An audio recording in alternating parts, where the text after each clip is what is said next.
Hey, welcome back to my classroom. I like screaming goats. He makes me happy. I am the goat of English. Anyway, here we go. This is just a quick refresher. Some of you need to make up this assessment, and it's been a little bit of time, so I want to make sure you have a refresher. And plus, any of you guys that want to go back and look at this, and it will keep coming up for this year and for the years to come, so it's good to hold on to this and have a refresher. I'm going to try to go quickly because there's a lot of material to cover, and I know that if you're trying to follow, it might seem a little fast, but the good thing is I would say watch through. If it doesn't click, go back and watch little pieces at a time over and over until it does click.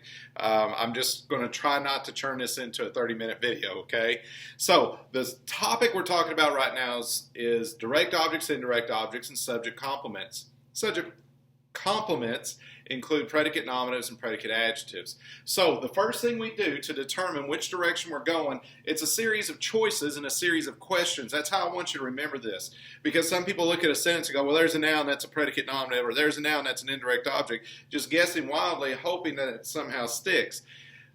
Find the primary parts of your sentence, your subject, your verb. The simple predicate is your verb. Find your subject, predicate, and you can begin to ask questions. So with the verb, we're going to ask, the first question is, what kind of verb is it? Is it an action verb or a linking verb? Action verbs do. That shows that something is happening.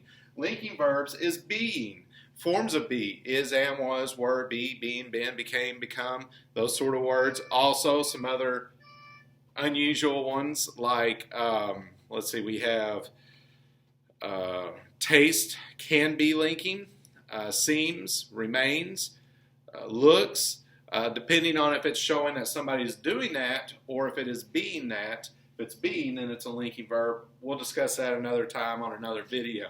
But just to say, first we ask, is it action or linking? If it's action, the only possibilities we have are direct object, indirect object. If it is an action verb, you cannot have a predicate adjective nor a predicate nominative. If it is an action verb, it might or might not have a direct object. So we're going to ask the next question to determine, does it have a direct object? Well, here we go. We ask these questions in order. And even if you're trying to seek out an indirect object, always look for the direct object first. And with that, you can then proceed to indirect object. First question, I've determined it as an action verb. First question, the subject verbed what? Now that sounds silly. We'll explain it more in a moment. That's the first question. So if he hit the ball, you ask, he hit what? The ball. That's your direct object. So now that you've established there's a direct object, if there's not one, that's the end of the road. If there is one, then we're going to find another fork in the road, and we have to ask the question, does it have an indirect object or no indirect object? So we're going to continue that question with a step further. We're going to say the subject verbed what to whom or what. So he hit the ball. Does it say whom he hit the ball to? No, so there's no indirect object. But if you say he threw Johnny the ball, he threw what? The subject verb what? Ball. That's our direct object. Find that first. Then we ask, does it say who he threw the ball to? He threw the ball to Johnny. Johnny's an indirect object. Now, by the way, if the word to comes after the direct object, if it literally says the word to, that's a no-no. That's going to be like a prepositional phrase, which isn't going to be one of our objects for a direct object or indirect object. We're imagining the question to whom or what. So maybe it has a direct object, maybe not. Now, by the way, if it has an indirect object, it has to have a direct object. That's why we go in that order. Enough of that for the time being. Let's go down our other road. Our verb is a state of being verb. He looks sick. Okay? He is ugly. Whatever that might be. He is the goat. Okay, so when we look at predicate adjectives, pardon me, predicate adjectives, I'm still a goat. Predicate nominatives, it's a linking verb. We say the subject is what. In one word, what it is saying the subject is going to determine it. If it is a noun or pronoun, that is a predicate nominative. Nominative noun, see how that sounds similar? Pronoun, nominative, hear that similar sound? Compute those together. So if it's a person, place, thing, idea, then it's going to be a predicate nominative. If it's an adjective, it is a predicate adjective. If it is describing or adding information to the subject, if it's a modifier, an adjective, obviously it's a predicate adjective. He is ugly. Ugly describes he. That would be a predicate adjective. He is the goat. Goat is a noun. So that is a predicate nominative. Nominative noun. Okay, so we're going to stop there for a moment. Look at some examples here. Let's ask our questions as we go. Listen to the questions. Get used to asking them in sequence. Now, you're going to see sentences that are more complex. Okay? But it's still the same thing you're doing. It might look different, might be in a little bit of a different order, but ask the questions first. He slept. So the subject verb. Did the subject verb something? He, the subject, slept. The verb. Did he sleep something? Is there something receiving that action? No. So that's an intransitive verb. There is no direct object. So we would stop right there. So there is no direct object on this one. That's the end of the road. We don't even look for an indirect object.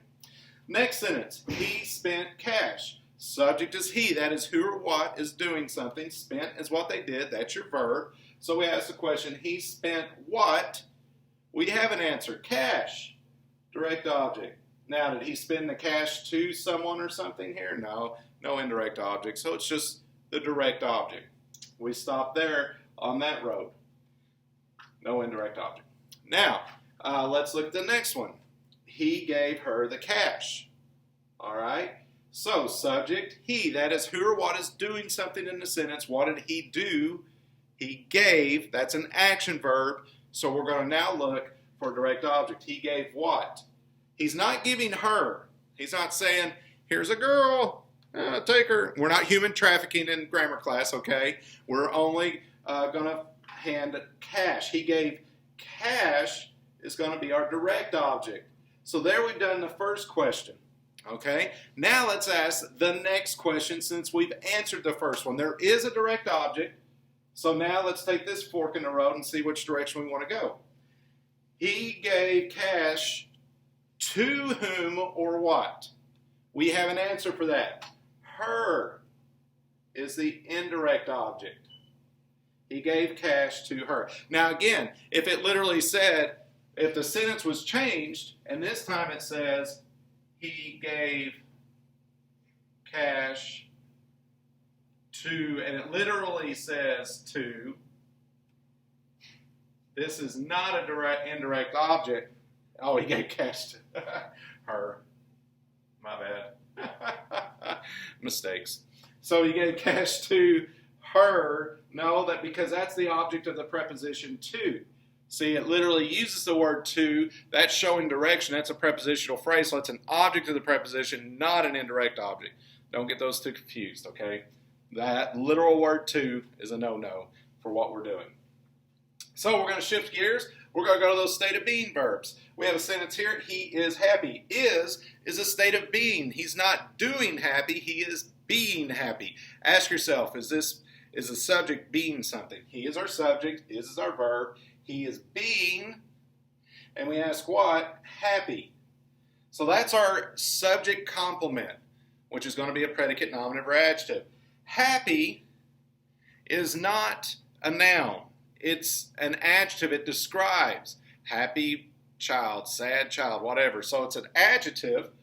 So it is a predicate adjective describing the subject of the sentence. So since it describes, it's an adjective, predicate adjective. Okay? Now, He is the killer. He is our subject. What is our verb? Is he's not doing here, even though killer kind of might sound like he's doing something. That's not the act. It's not saying he is killing somebody. Is our verb. Okay? Is, again, is a state of being. And so he is what in one word, not the killer. He is killer. That's the one thing he is in the sentence. So this is our subject complement. Killer is a person. That means it's a noun. Noun nominative. Predicate nominative is what we have right here. Go ahead and give you one more example just for the fun of it. To talk about those weird state of being verbs. Again, another video, you can catch what all that's about. But here we go, the word looks. Okay. He looks happy.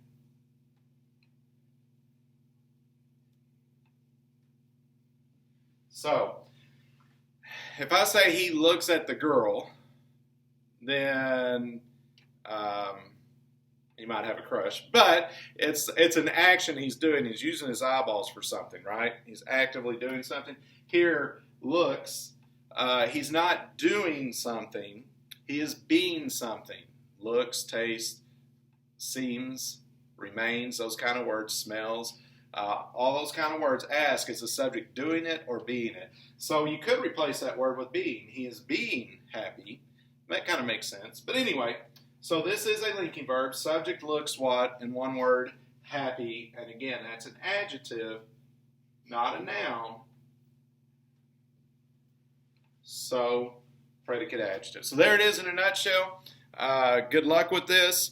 And like I said, I know I kind of went fast. I know it's a lot of information. You might want to look at the action verb stuff on its own, get a good comprehension. Go back and watch the linking verb stuff on its own, get a good comprehension. Maybe even watch it again then with all of it together, see if it makes sense. So, have a great day. Thanks for dropping in.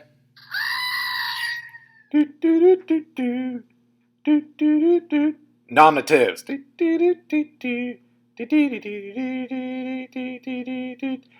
Predicate nominatives.